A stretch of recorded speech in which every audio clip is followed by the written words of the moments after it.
Greetings, programs, and welcome back to the TV thing. And this time round, I'm looking at the 2006 show Jericho, which is one that popped up on Netflix not long ago. And it's actually one I had seen previously, or at least a couple of episodes of previously. And the memory of those couple of episodes was enough to make me go back and say, okay, let's give the entire thing a go.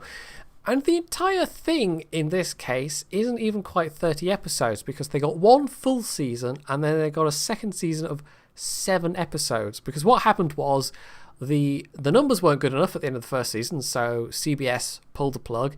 There was then a fan campaign. It was brought back for a very shortened second season of 7 episodes where they wrapped up a whole bunch of stuff. And then clearly the numbers still weren't good enough for CBS's liking, and they just pulled the plug once again. However, it was at that point continued on in a comic book form. So there are 4 seasons essentially of Jericho, but only 2 of them were ever on TV, and the other 2 are in comic book form. Now, I haven't read any of those. I'm purely talking about the TV series, but it's tempting to go and hunt them down because the story was interesting enough that I still kind of want to see how it develops. So I might at some point actually either buying them online or just even trying to request them through my local library, try and get my hands on these and see how the story of Jericho finishes. So what happens at the very start, anyway, is a bunch of nuclear devices go off on the continental US and 23 cities get wiped out, including Washington.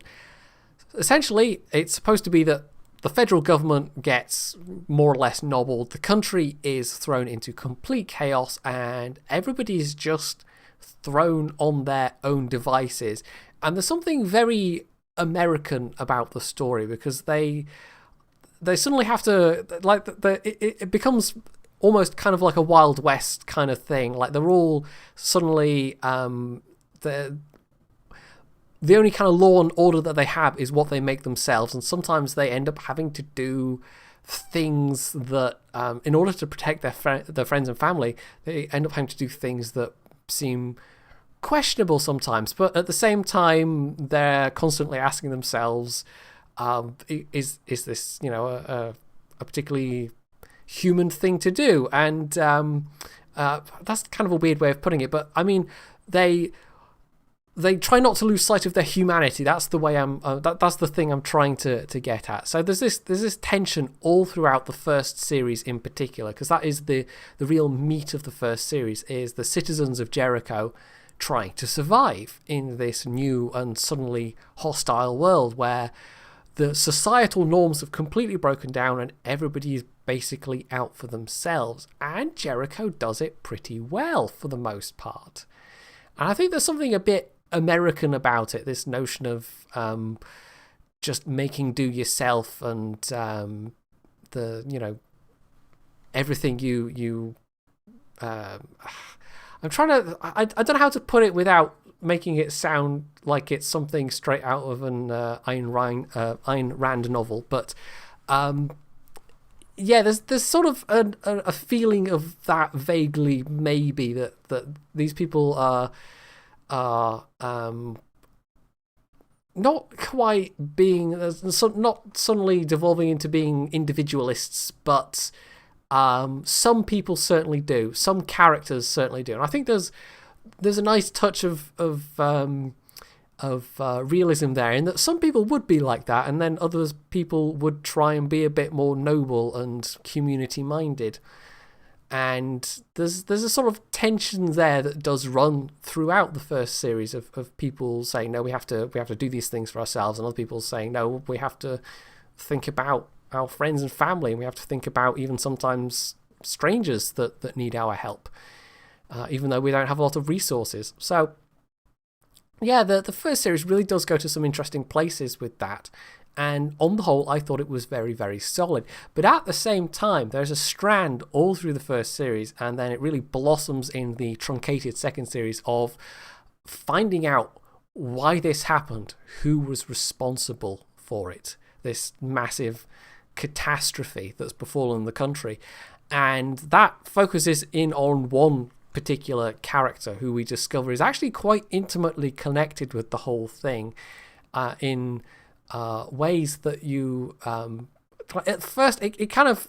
There's a couple of red herrings involved, and then eventually you uncover the whole truth. And then by the time you get to the second series, where it's him, this particular character, fighting for the truth himself, that the show really did start to get quite interesting in a lot of ways. And it leaves off at a point where like I said, I really want to know then how it finishes.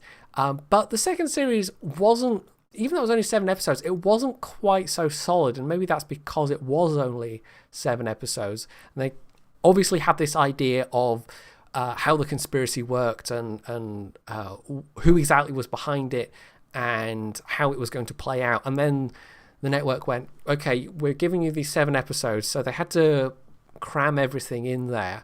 And there was one twist, I guess you'd call it, kind of twist in particular, that ends up not making that much sense if you stop to think about it. And that, in terms of the plot, that's really the only bum note in the whole thing.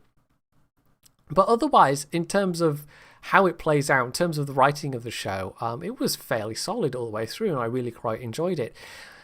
Now, in terms of the cast and characters, I do have one kind of criticism, and that is that although there were some interesting female characters, they very rarely got to actually go and do anything. There were a couple of episodes where that was true, but mostly it was very much focused on about, I don't know, 3, 4, 5-ish male characters, and then you had some, like, there's quite a large cast, but there was maybe 3 or 4 kind of more central characters, and then you've got a whole group of wider characters around that. And most of the female characters fall into that second category. There weren't really any kind of central female characters, and there should have been. There were 1 or 2 that really could have, and they were definitely not shrinking violets. And so I was getting increasingly a little frustrated as the series went on, when you've got all these interesting female characters and then they're just not really allowed to ever go out and do stuff. And that to me is the one major downfall of the show, is that it was pretty strong in all other regards, and then it just has this one failing that doesn't entirely make sense. It's not that the interesting female characters weren't there. They were. They just didn't get to do much. So that was disappointing. But apart from that, on the whole, I really quite enjoyed it. And it keeps up the pace. And that's sometimes a problem with US TV series, because they can have very long seasons. The first season is what, 20... it's like 22 episodes? And you sometimes end up with episodes that are just feel like filler, or the plot just completely loses pace because they can't sustain it over that many episodes. And Battlestar Galactica would be a good example. That had some really cracking episodes, but then there were some that did just feel like filler, and there were occasions when you kind of thought, okay, they've written this stuff here because they've got to make up the numbers of episodes somehow in terms of central plot stuff. So sometimes, I mean, having said the second series feels a bit too condensed, sometimes it can be that a full-size series can end up feeling a bit loose, a bit flabby. But in this case, no, the first series was pretty solid all the way along, and they clearly had the idea that the first series was when they were really going to explore this notion of survival. And then towards the end, you start to get a bit of order being reimposed, a bit of central governance being reestablished. And then the second series just kind of...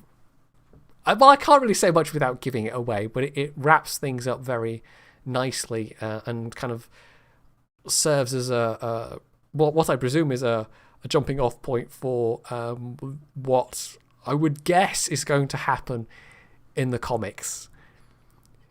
And what I would guess is going to happen in the comics is probably something that it would be quite hard to do on a TV budget. So maybe it's not the worst thing in the world that they continued it on in a different media format.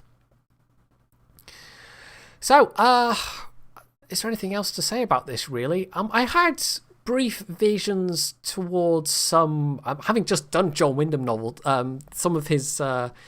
novels like The Kraken Wakes, where he explores these same themes, or there's a John Christopher novel called The Death of Grass, which is very much the same thing. And it's like this is one of the staples of apocalyptic fiction or post-apocalyptic fiction, is how do people survive, how do people behave, and what kind of societies emerge out of that. And Jericho, it fits in there as a very solid example. It's pretty decent stuff all in all. And if they hadn't had that stump of a second series, I think it would have been kind of frustrating. You'd get to the end of the first series and it would have been like, wait, that's it? And maybe they still would have had the comics at that point. I don't know. But just even the episodes that they did have for the second series, it does feel like it wraps up enough stuff to feel like an ending of sorts. So, I'm not sure what I'm going to watch next, actually. There's several possibilities. There's actually a thing that just started. Was it The Last Survivor or Designated Survivor or something like that? Which, again, terrorism-related thriller thing. And the main reason I've started watching it is because it's got Kiefer Sutherland in it. And I quite like Kiefer Sutherland as an actor, so that had a promising first episode. I shall probably do an episode of this on that once it's done, or at least once it's finished its first series. And maybe I'll watch something else alongside that. I'm not sure. There's like I said, there's plenty of choices on Netflix and even just DVDs on my shelf if I feel so inclined. So yeah, we'll see how the fancy takes me. So hopefully you found this interesting, and if you have, you can hit the like button, you can leave your own thoughts and comments below, you can sub to my channel if you haven't already, and as always, stay tuned for more.